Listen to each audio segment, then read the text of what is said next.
In this lesson, we're going to talk about orthographic views in multi-view drawings. We'll start with an orthographic overview.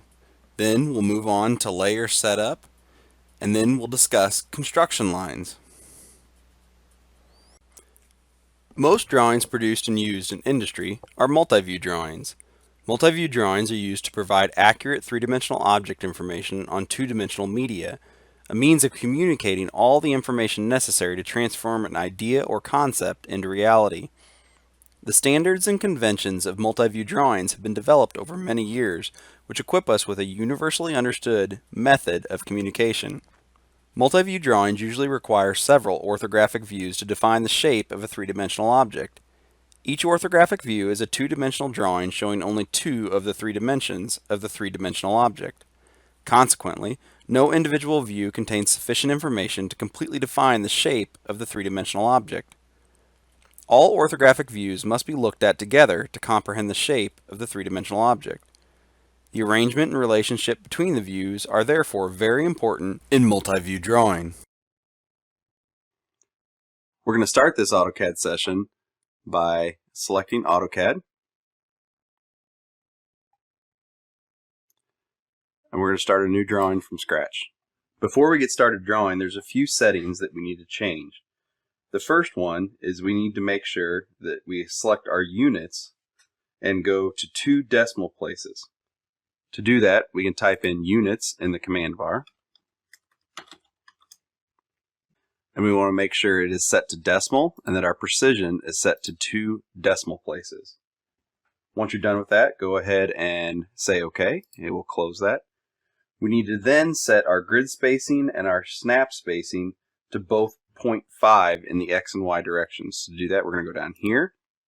We're going to go to snap settings. We're going to turn our snap on. Make sure that our snap X spacing is 0.5, our snap Y spacing is 0.5, and then go down to our grid spacing and also verify that the grid X spacing is 0.5 and the grid Y spacing is 0.5. Once you've verified that, select OK. You'll see now in the bottom bar that both of those are turned on as they're highlighted.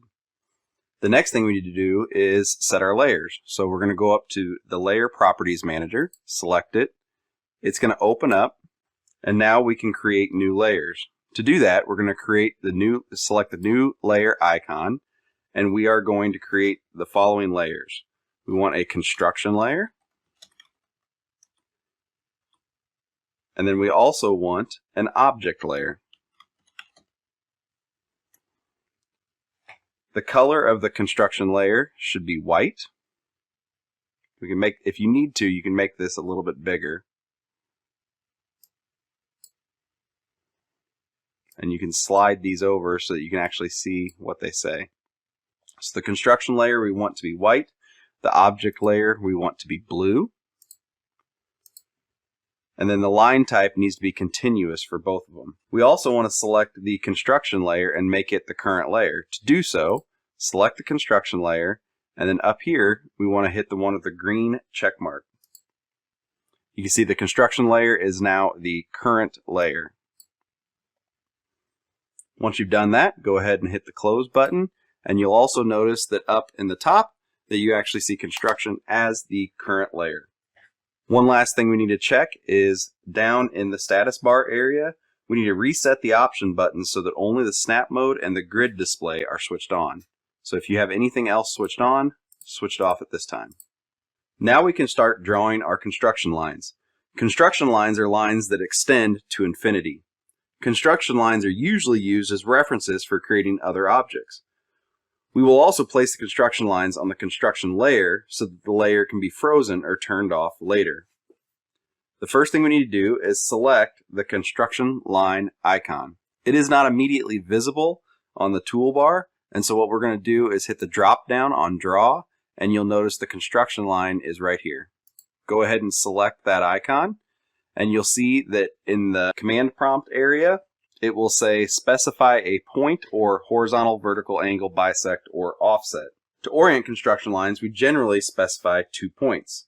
So we're going to select a location near the lower left corner, click, and you'll notice we now have a construction line attached to our cursor. So we want to pick a location above our construction line first point so that we have a vertical line. And then we're going to move it to the right and create a horizontal line and make another click. To end this command, all we have to do is right click. Now the command is complete. Inside the status bar area, we want to turn off the snap option. We're now going to offset these two lines using the offset command. To do so, we need to select the offset icon in the Modify toolbar. In the command prompt area, we see Specify Offset Distance. We want to enter 5.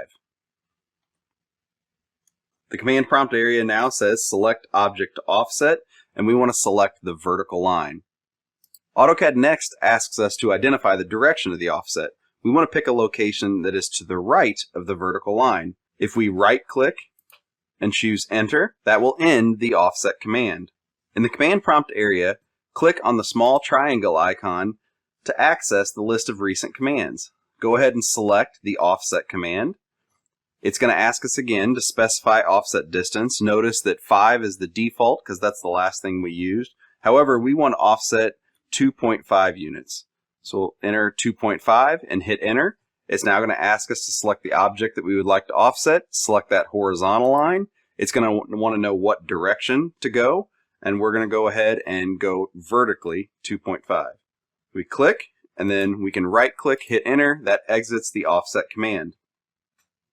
I'm going to take the opportunity to go ahead and zoom in here a little bit so we can get a closer view of what we're doing. Now I'm going to repeat the offset command so that we can offset these lines to finish laying out our construction lines. So the first thing I want to do is 1.5 units, and I want to offset the horizontal line here, and I want to offset the vertical line here. This will be the gap between our drawings. And then I need to redo the offset command. So right click, enter, redo the offset command, and I want to go out 3 units. And I want to go ahead and offset the first horizontal one, and I want to offset the vertical one. What we've done with these construction lines is set up the locations where we're going to do our 3 multi-view drawings. We're going to do a drawing here, a drawing here, and a drawing here that all relate to one another.